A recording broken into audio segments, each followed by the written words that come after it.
My name's Scott Kellogg. I'm currently living in Albany, New York, after having been in Austin, Texas for about 10 years. I'm the author of the book Toolbox for Sustainable City Living. Me and my partner, Stacy Pettigrew, the authors of it. I'm also the co-founder of the Rhizome Collective, which is an organization based out of Austin, Texas, that from 2009 operated a warehouse space in the east side of Austin that served as both a center for community organizing and a center for urban sustainability education.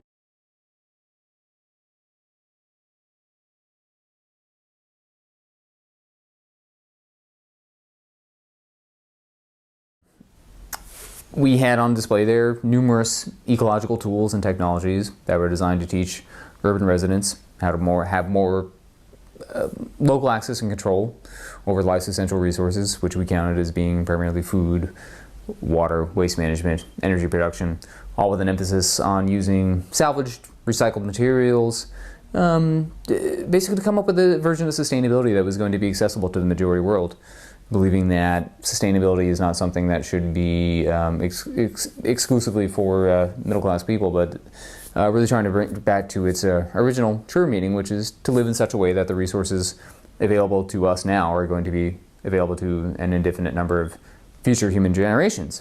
And more often we see sustainability being used as a marketing term or as being used as a justification for neoliberal economics.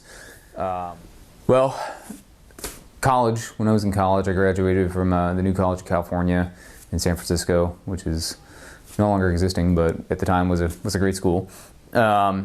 And while I was there, developed a critique of just about every social system in the world. I could tell you what was wrong with everything, but didn't have too many ideas about what it was I was in favor of. And had been involved with a lot of activist movements also around the same time, both in San Francisco and on the East Coast, Food Not Bombs and Homes Not Jails, organizations like that. And one of the biggest critiques I had of those movements and the people in them, again, was that they knew very much what they were opposed to, but when asked, well, what is it you are in fact in favor of, didn't have too many ideas or solutions. I was, and then, later in the 90s, became involved with the global justice movement, which a common catchphrase was "another world is possible," which is something that you hear people say a lot. And out of that, a bunch of us started talking and saying, well, what is this other world we keep talking about? What does this look like exactly? And from that came the desire to actually try and create a model of what that might actually be like. What taking these ideas and putting them to the test, to build functioning alternatives to the current system that we were talking about, so that when we did have a critique of the dominant systems, we had something that we could point to that we were in fact in favor of. Adds so much validity to our critiques. For every no, we have a yes. I felt was really important to do.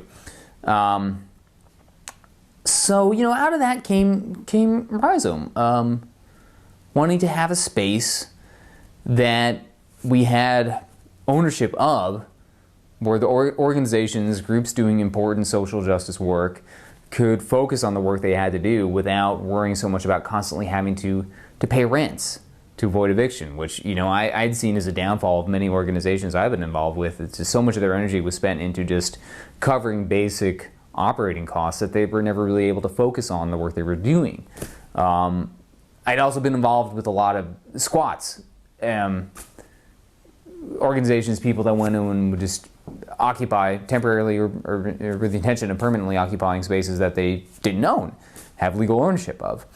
And it would be great for a while, it would last for a little while, and we'd accomplish amazing things, but it would almost inevitably result in eviction, when the owners would figure out that we were there and kick everybody out, and all this work we had done would just get destroyed, and it was heartbreaking. I'd been involved in the 90s with something called the Nomadic Festival, which was this traveling political circus where we were trying to combine elements of performance and circus with sort of a traveling info shop and dissemination of information and trying to get radical political concepts out there into the mainstream was the intention of it. And again, we were very influenced by this idea of the temporary autonomous zone was something we talked a lot about. But over time, I just come to find that really dissatisfying and wanted something that was going to last a bit longer. And, unfortunately, as it is in this country, that means, in many cases, private ownership of land is what is necessary to have secured access. I mean, gaining access to land is sort of the fundamental revolutionary question in itself, but how we go about that, there's many different routes. But that's what the goal was, to get a space to make it functional, to provide space for organizations to do their work out of, and to develop sustainable technologies and have them on display. Having it under the same roof was very important. We were very into the idea of what we called dual power anarchism at the time, which is basically what I was talking about before, about working for social justice while you are simultaneously building functioning alternatives to the dominant system.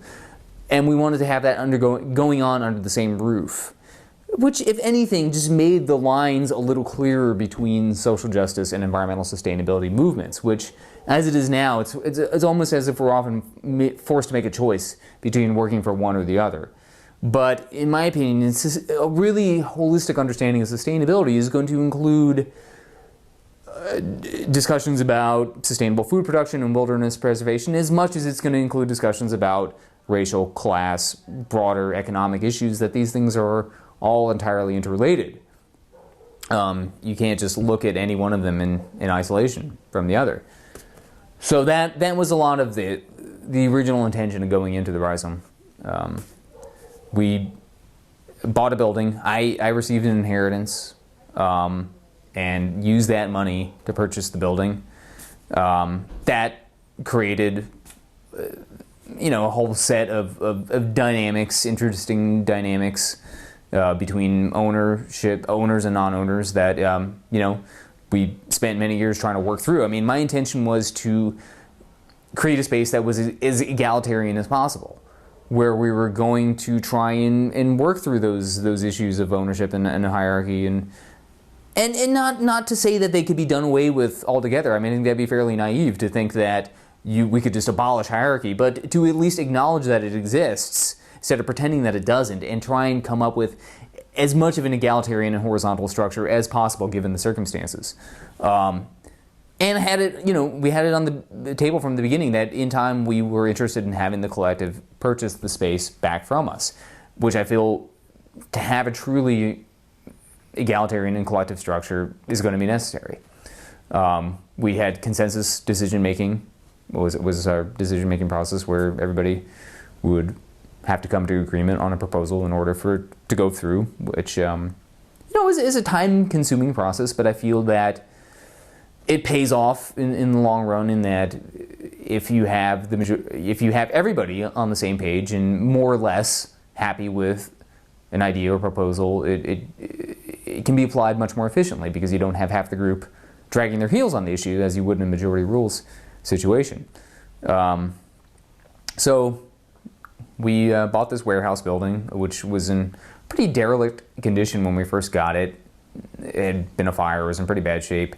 There's a big asphalt parking lot in the center that we ripped up and made into garden space, planted fruit trees, gardens, brought in rainwater collection systems, ponds, constructed wetlands, wind turbines, passive solar devices, a lot of different cutting-edge sustainable technologies, and built partitions in the backspace for organizations to work out of.